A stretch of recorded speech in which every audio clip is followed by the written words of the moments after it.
Card King, here I come. Hello, music fans, music collectors, and all hobbyists. Welcome to the Card King Sports and Variety Show. I am your host, the Catman, Brian Cataquet, a.k.a. the Card King. We are live on ABC's KMET 1490 AM.com, your number one spot right here for news and talk on the West Coast. I thank everyone for tuning in this morning. On the telephone line, I welcome to the program a guitar icon whose work can be heard with rock bands such as Dio, David Lee Roth, Giuffria, Rough Cutt, and many more. I welcome in a guitar hero, Craig Goldy. Craig, Brian C., honor to have you. Hey, brother, how are you, man? This is so great. Thank you for this. Oh, this is an honor. So, Craig, it's going to be hard to fit your body of work in this one 25-minute episode. So we'll do some snapshots of your career to discuss. You did pretty good. Let's begin with getting the job role as lead guitarist for Giuffria, who many recall had that top 40 hit song in the early 80s, Call to the Heart. How did you get involved with Giuffria? That was when I was in Rough Cutt, actually. We were doing a concert at the place called the Country Club in Reseda, and a lot of guys were playing there. It was like a really cool venue. And so, actually, there was times when Ronnie and I would go there and watch bands. There would be times, that the guys from Motley Crue would go. So Greg Giuffria was there one night when Rough Cutt was headlining, and he was trying to put a band together. And he said to the record company, why don't you get that guy on guitar? And he was pointing at me. And so after that concert, Greg came up to me and said, I got something I think you might be interested in. At that moment, I was at the peak of working with Ronnie James Dio. So I was like, I couldn't be less interested, right? Because that's my favorite singer. It was a dream come true, to be living on the streets and then headlining Madison Square Garden with Ronnie James Dio. But first, just meeting him and working with him. So that meant walking away from that. I was like, I don't think so, but I'll hear you out. So I went over to his house. I saw David Glenn Isley, and I just saw it. And I actually had to walk away. And everybody thought I was crazy. But then Rough Cutt got dropped off the label, and Giuffria went on to have a hit song well into the top 40, and I got a chance to tour with Deep Purple, my favorite band, and have a totally cool one-on-one with Ritchie Blackmore in his private dressing room. That is unbelievable. So, many recall, Ronnie James Dio, formerly of Black Sabbath, vocalist there. What an honor to get a chance to work with Ronnie James Dio. What was your reaction when you were called to join the band? Well, actually, he goes, Goldie, he was actually the only one that thought I wasn't crazy. Everybody thought I was crazy, except him. He just came over to me and said, Goldie, don't be upset if I have to pretend like I hate you when the Rough Cutt guys are around. He goes, you go for it. And he was totally supportive.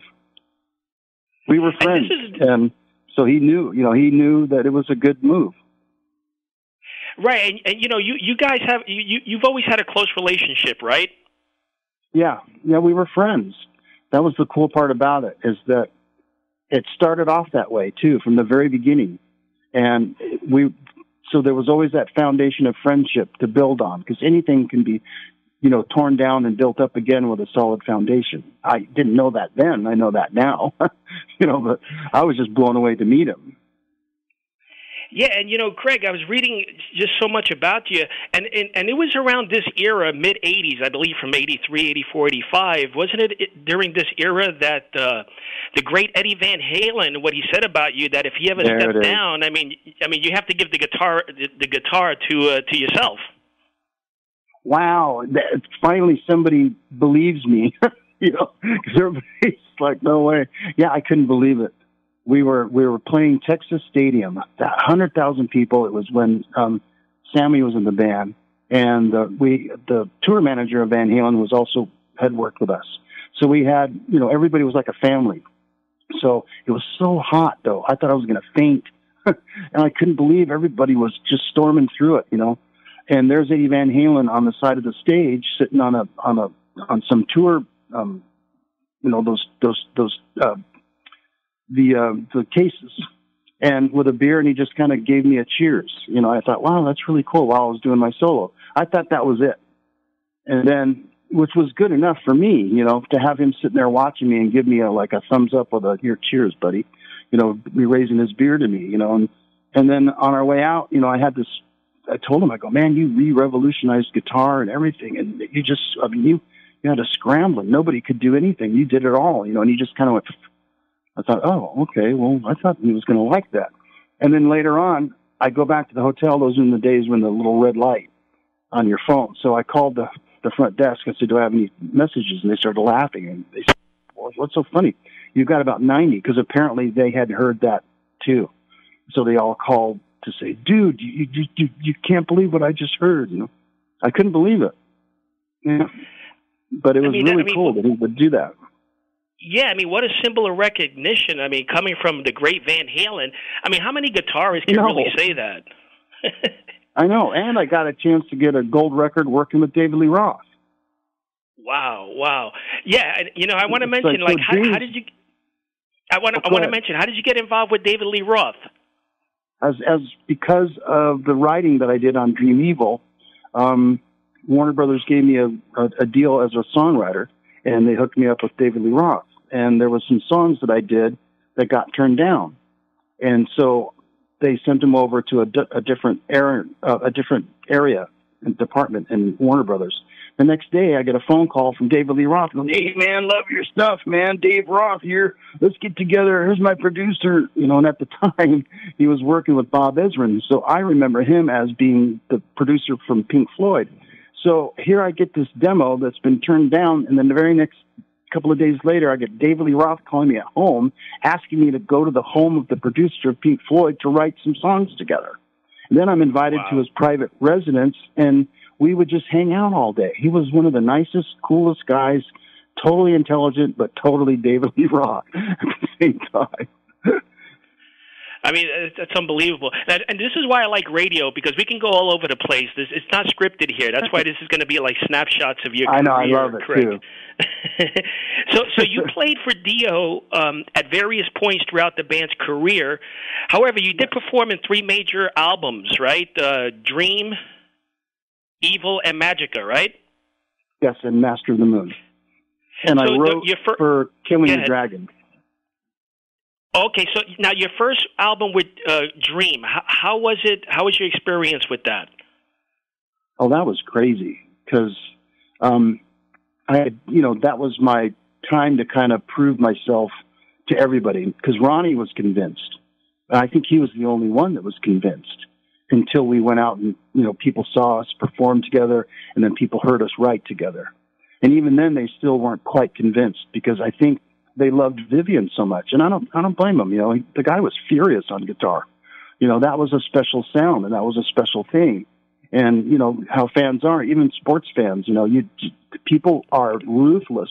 You know, especially like Van Halen fans. You know, they hate David Lee Roth and love Sammy, or the other way around. You know, don't mess with our guys. Don't mess with our lineup. You know, and so I get it, but they didn't understand how much Ronnie and I enjoyed working together.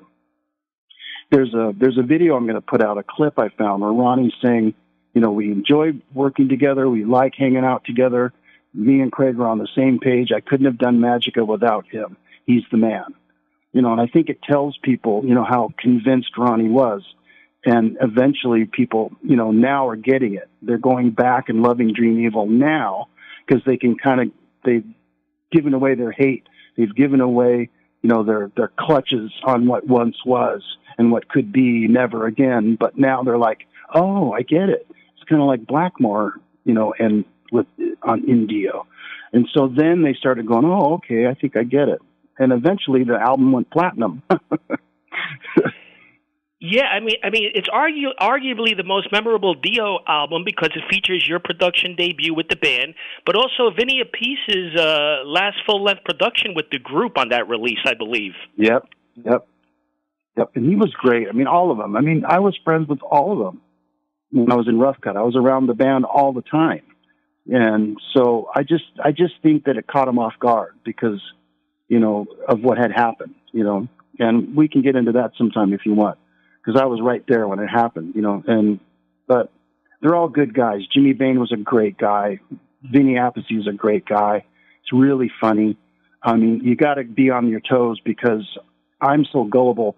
He'll say something with a straight face. On really? And he's like, nah, you know. And so I finally got him. It took me 60 years, but I finally got him once on his birthday when he turned 60.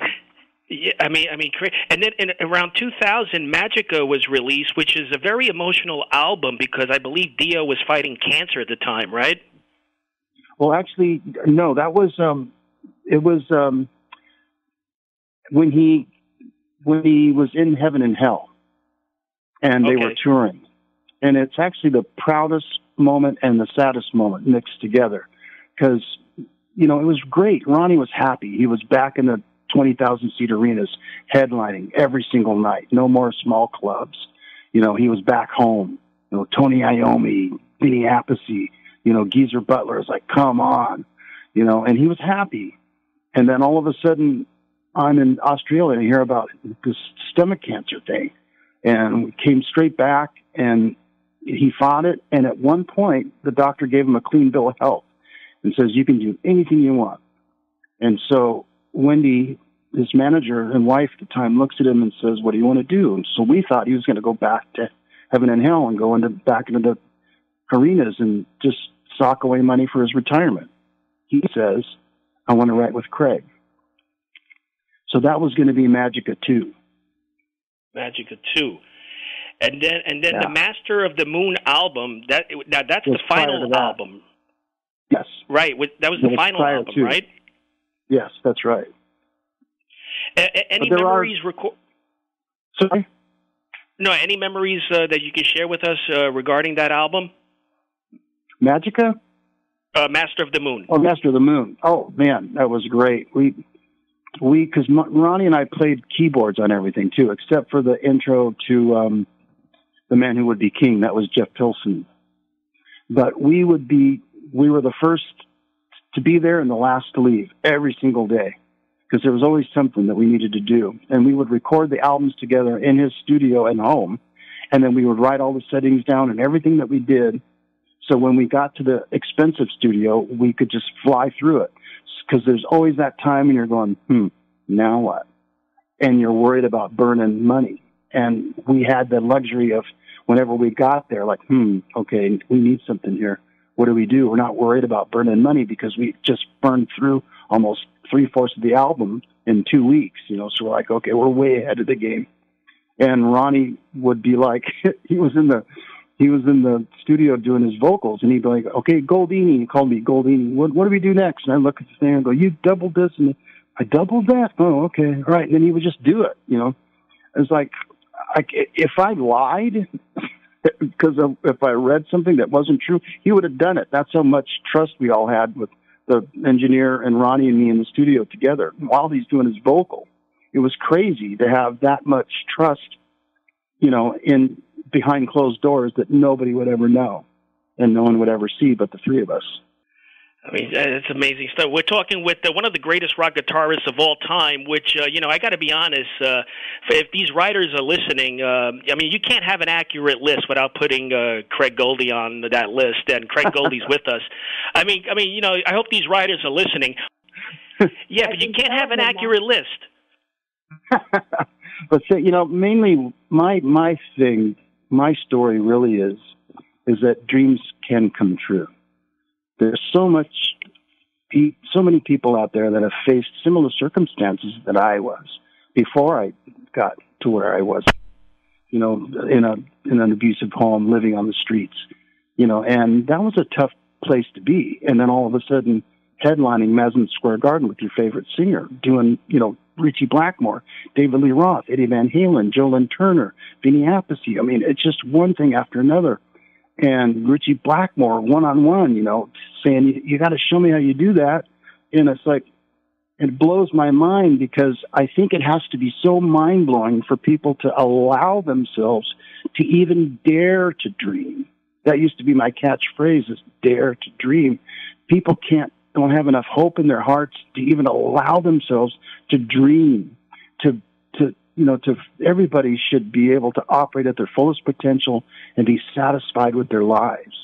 And so what I've done now is I'm trying to put that all together so there's a place to go for people can learn how to do that and learn how to manipulate the intangibles, learn how to make the impossible possible, make a conversation materialize into a global success, and turn it all around and say, hey, wait a second, it's not as impossible as you think.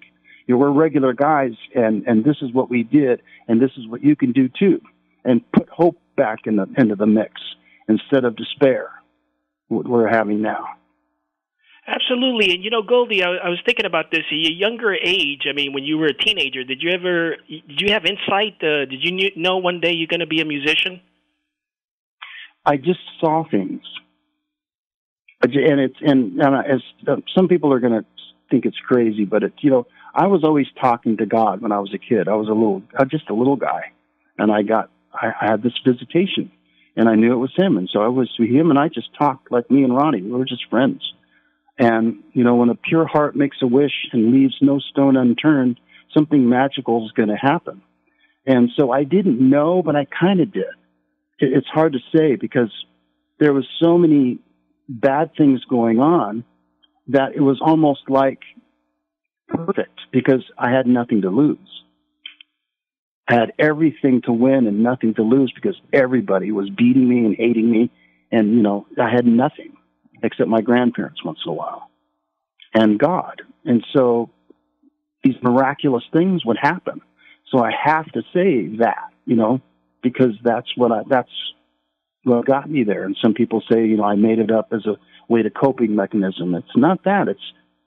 It's real, you know, but people, when they get into religion, they get all weird. And that's why I like being an ordained minister too, because I don't try to cram this stuff down people's throats. This is just my experience, and I'm going to share my experience with you.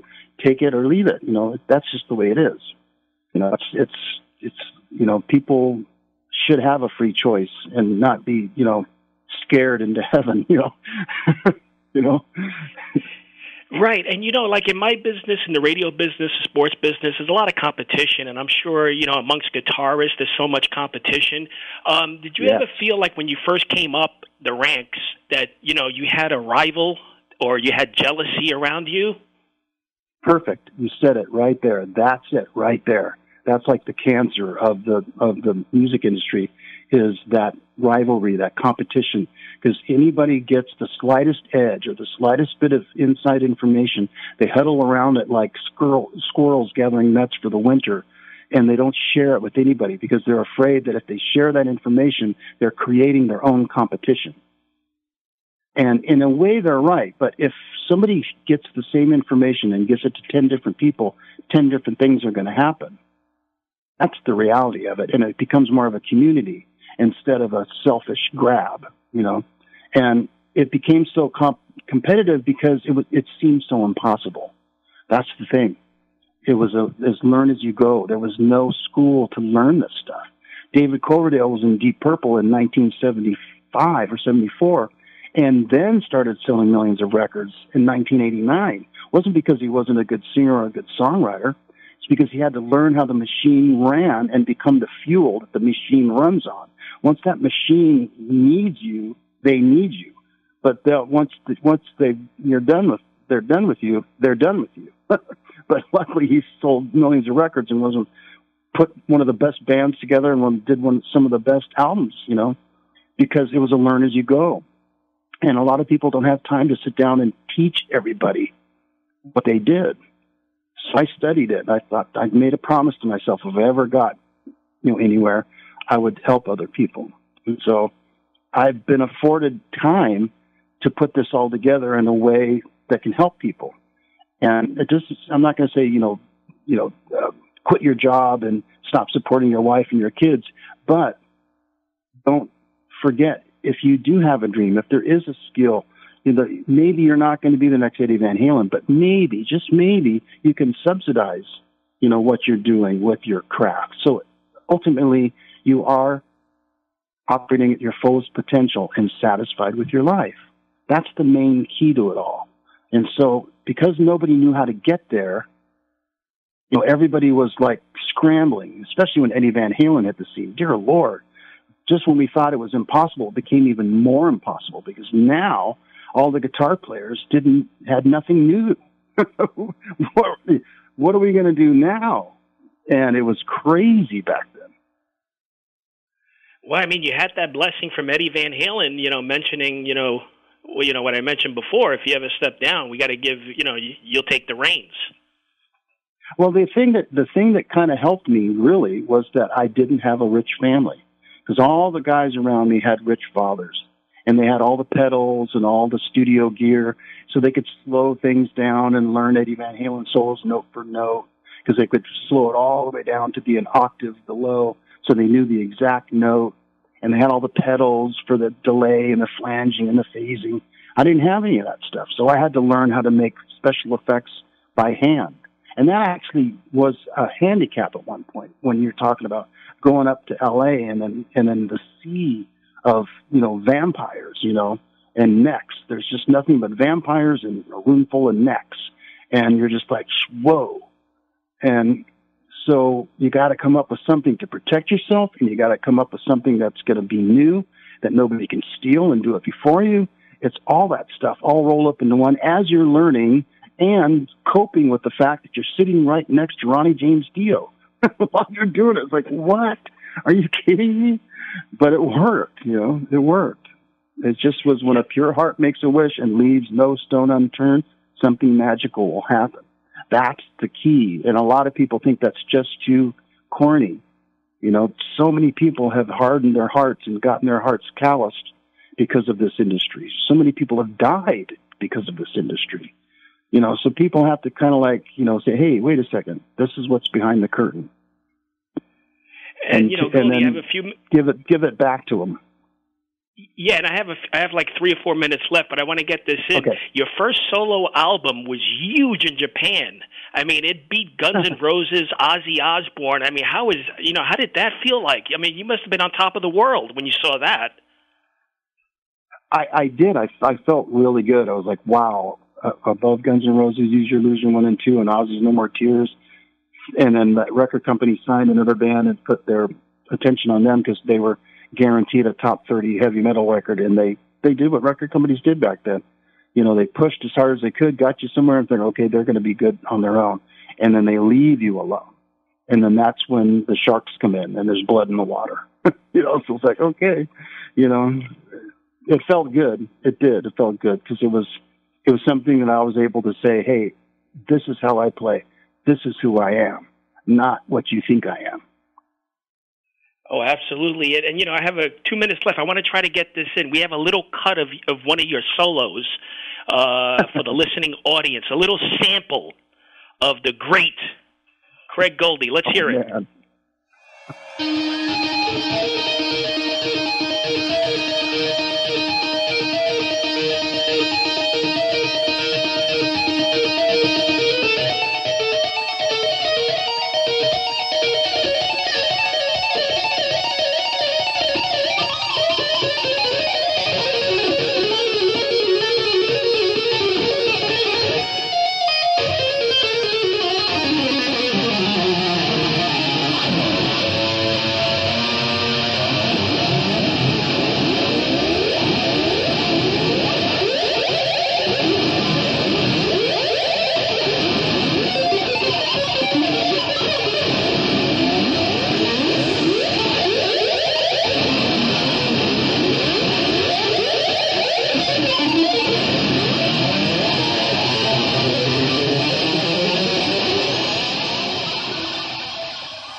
that was 1986 with Dio live. I mean, I gather you took the guitar fairly easy, Craig.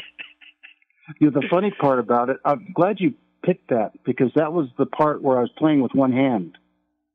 Oh, my God. So, yeah, that was the thing that I tried to be different, is when I was given lessons, I would write them out. So I thought, hey, I wonder if I could play with one hand.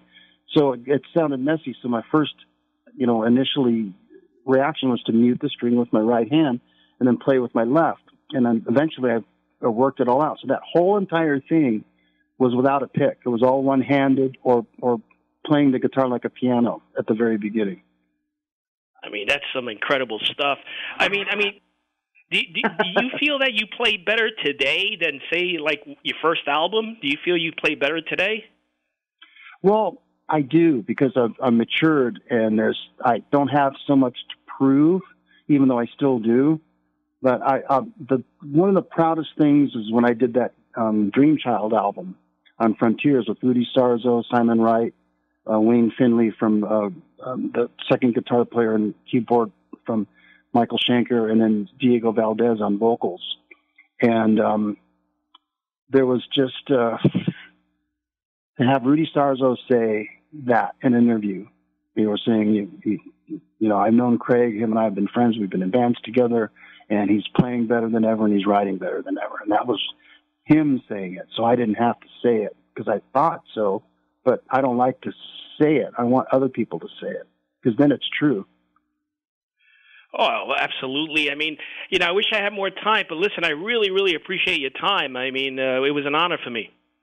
Oh, it was an honor for me, too. Yeah, we should do this more often. I'd love it, man, because there's so many stories and things and angles that people, that I think would love to know that they have been hidden for so long. Oh, no question. Yeah, we'll do it again. We'll do a part 2. So I want to mention your website, CraigGoldy.com. So are you going to be touring? I have like a minute left. You're going to be touring soon? I'm going to be doing this. What I'm doing now is I'm actually remastering that first Hidden in Plain Sight record. It sounds fantastic. And there's going to be 4 unreleased demos from that time period. And there's some really cool songs on there. So it's going to be really cool. And I'm going to get a hold of the guys and see, if they have any, pictures and videos, or if they want to do anything together. But for now, that's something that I've been wanting to do for a long time. So it's the remastering guy here in San Diego, Sven Seaholm. That guy did a fantastic job. It's just like, it just comes alive. It's weird. I was there when they remastered the 10 decades, the first 10 decades of Dio. I was with there because Wendy wanted me to kind of oversee it. So when I saw these guys do what they do, it's just amazing how they can take because it's already embedded in the track. You can't separate anything, but somehow they do. I don't know how they do it. It's fantastic. Amazing. So we'll do a part 2. I'll keep in touch. You just heard the legendary Craig Goldy. Until next week, happy collecting to all.